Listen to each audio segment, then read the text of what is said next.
Hello, Sanwanani. My name is Tato Kumalo. Welcome to my channel. If you're new here, welcome. I appreciate you so much for clicking on the video. If you've been here, welcome back to my channel. So, I'll be talking about Nosipho Ntshangase. Who's Nosipho? Why do you care? In case you don't know who Nosipho is. Okay?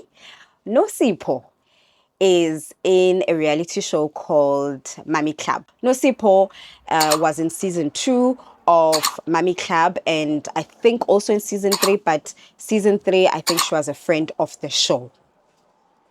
Okay, now you're like, I Tato, me, I haven't watched Mummy Club. Don't worry, I also haven't.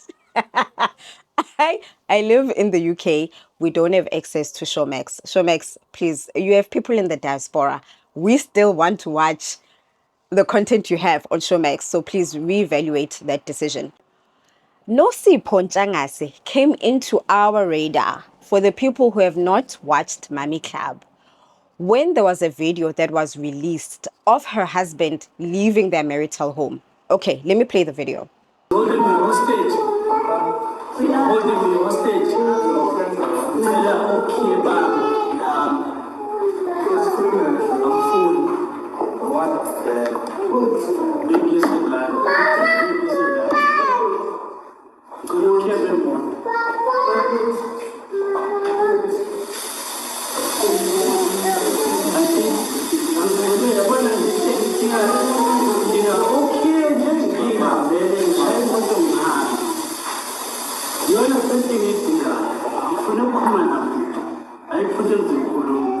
Imoto ngiyayidinga uhambise ngane esikoleni. Ngicela ukhiye phela ngilungilise imoto. Angingazi ukuthi unephi imoto. Kephi ma? Mini was going in nje. Manje wenza isimo. You hold me hostage. Ngikwenza isima kanjani? Ngifuna imoto, ngifuna ukuhamba. Calm down, why are you shouting? Kodwa shut up. No, Fucking shut up. no.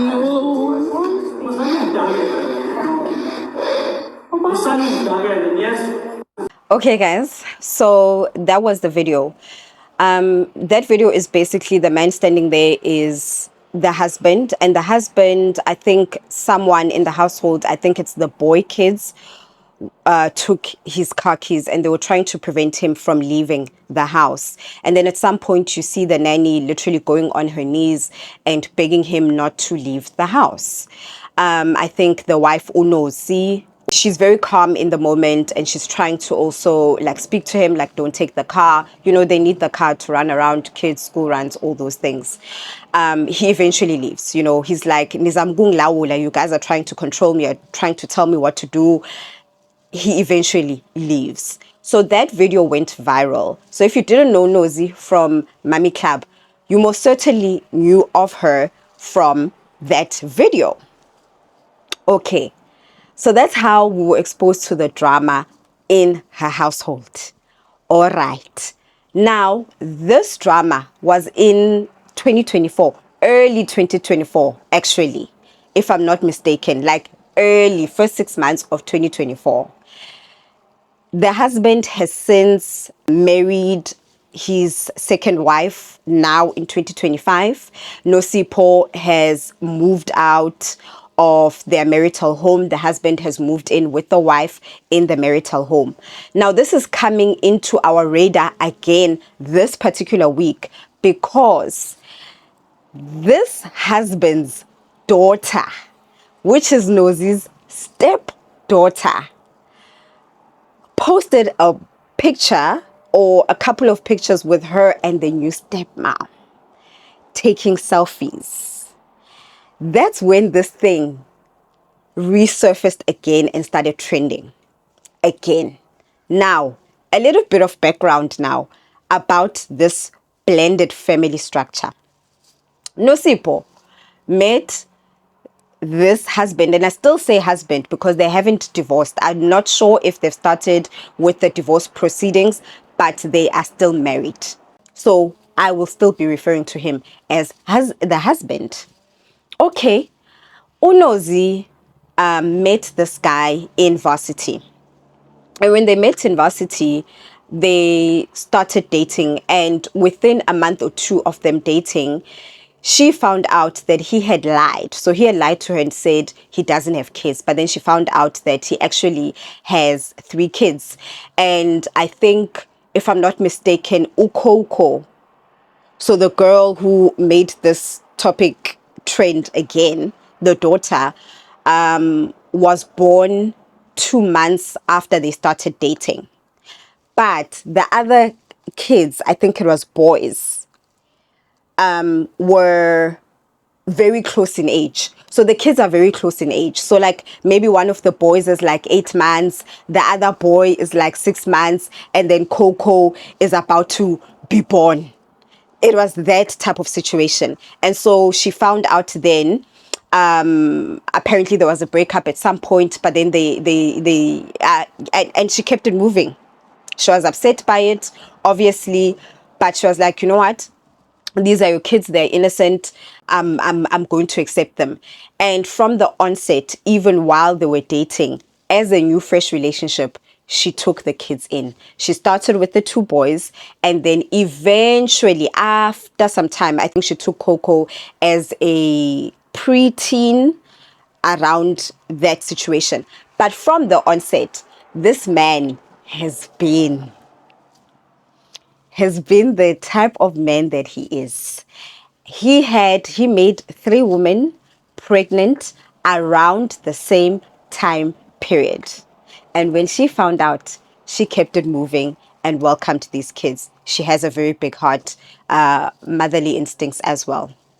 So that's the history. So in total, they have 8 kids. She has 1 child outside of their marriage. Not outside, this is way before they met. I think she was a teenager, she fell pregnant, and so that's outside of their relationship. Then he has these 3 kids that he had, very close to each other, that she took in. And then together now as a couple, I think they have 1 child that they had before they got married. Then there are the twins, the 2 girls, and then there's the last born. So it's 8 kids in total. Okay, so now I've given you a brief background about the family dynamic. So she's been a stepmom from the onset, and he's been a stepfather from the onset. So the main topic that was trending this week, it was mainly on Coco and the other kids reconciling with their father, attending the wedding, moving in with him in the marital home with the new wife. It was also about just raising kids who are not yours, because according to social media, they will turn on you. So that was the subject matter. So I've given the history now. I feel like now, if you don't have a drink, go pour a drink, because let's start talking.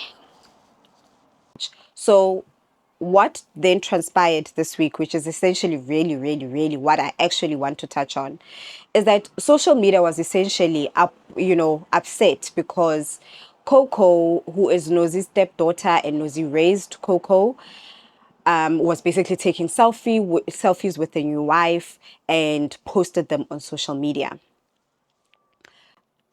My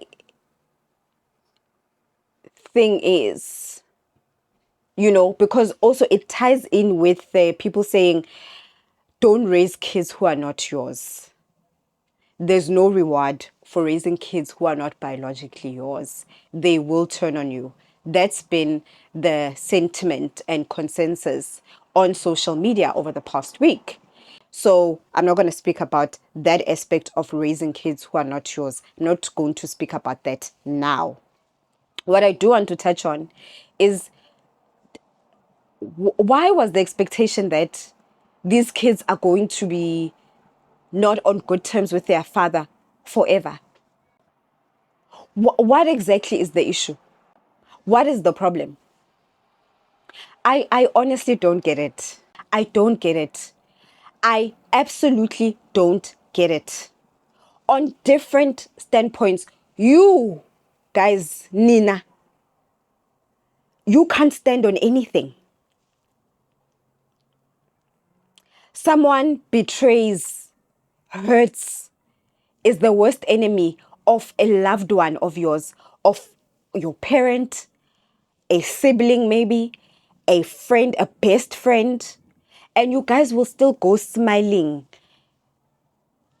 engaging with those people. Why? Because you can't enter two people's business. Indaba zabantu abayi-two, once they reconcile, they'll turn against you. Then the issue just, you'll be left in the cold once they reconcile. So you can't get involved in two people's business. So you guys still socialize with people who have hurt your family member, your loved one, your parent, your sibling, because you want to be in good terms. You can't burn bridges. You guys can't stand on anything, and you're expecting grown kids to turn against their father permanently because their father hates their stepmom. Because their father hurt their mom. I don't even care whether she's stepmom or biological mom. Excuse me? You guys. Nina. You. It can never be you guys.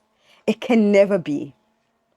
It can't be you guys. Expecting kids to turn against their own their own father to stand a point, to show loyalty. And I also believe in that. When two people reconcile, they leave you out in the cold. Now the problem stays with you. I fully believe in that. But I am saying, if you also practice that, you can't expect kids to be upset with their father forever, to prove that they're loyal to their mom. It can never be.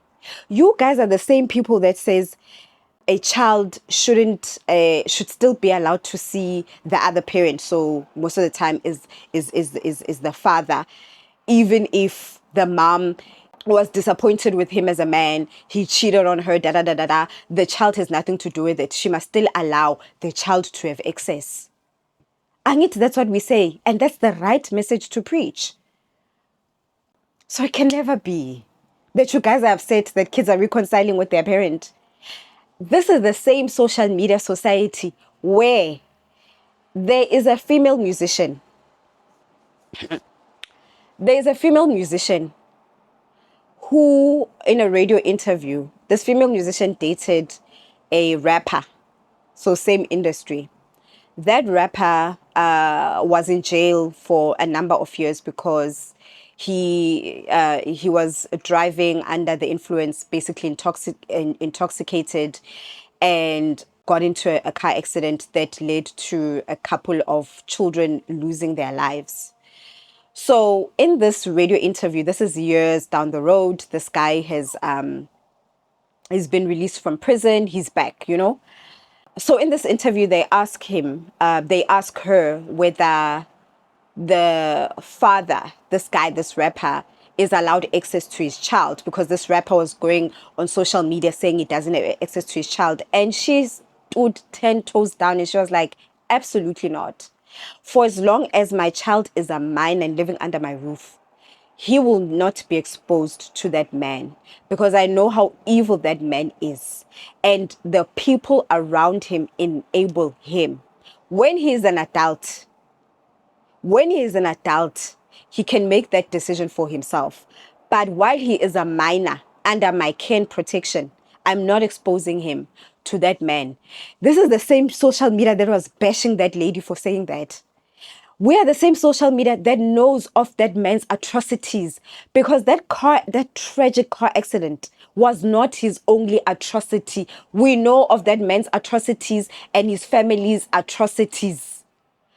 But they were bashing her for saying, as long as my child is a minor, I am not exposing my child to that man. So the same social media was bashing her. And you guys are bashing these kids for reconciling with their father. Grown kids. Can never be the same social media. It can't. The hypocrisy is wild. It is wild. People are losing their minds because this Coco daughter moved in with their father. Guys, do you know Coco's economic situation? Is she in varsity? Is she working? Is she job hunting? What conditions was she living under until she made the decision to move in with her father? Because essentially you guys are saying she mustn't move back home. Why? Me, if things don't work out for me in the UK, my mom said, Ntanami, I didn't kick you out of Mdeni South, Soweto. You can come back. If things go wrong, there in the UK, in Queen Elizabeth's country, I did not kick you out, you can come back. My mom made that very clear from day one. So if this Coco decided, for whatever reason and things that are happening in her life, that she wants to move back home, she mustn't? How now, brown cow? How now? How now? Is this the same society that this cannot be the same social media? I refuse, nyahala. Nyahala. So these kids must be upset forever. I get these kids when they said so much time has transpired since that video. So much has happened that you guys don't know of. Even if we knew of what has transpired, this is their father. This is their father. We are saying there is no circumstance in the world that should prevent a man, that should, where a woman must prevent a man from seeing their child. Even if a woman is saying, guys, this man is no good, as a father even. This man has disappointed this child so many times. This man is not in a good environment. My child will not be safe. You guys are like, you will make a plan as a woman. You can meet together at a park. You must make a plan as a woman, but don't prevent him from seeing his child. And I agree. But the blame game is on the woman most of the time. She must make a plan. She must make sure they meet at a park. She must take the initiative, not the man. It's always the woman, because if she doesn't take those initiatives, then she didn't try hard enough. And you are the same society saying kids must turn away from their father because he decided to disappoint their mom. He didn't kill their mom. Okay, he might have damaged her psychologically. Yes, I agree with that. Yeah, I agree with that. You know, cheating is very damaging. Cheating will traumatize you. Cheating is very traumatic. Hey guys, cheating is traumatic. So it does have psychological, it breaks you psychologically. I get that. But for you guys to insinuate that these kids are wrong for reconciling with their father, why did they attend the wedding? Y'all must have lost your damn minds. Niyasangana la. Niyasangana.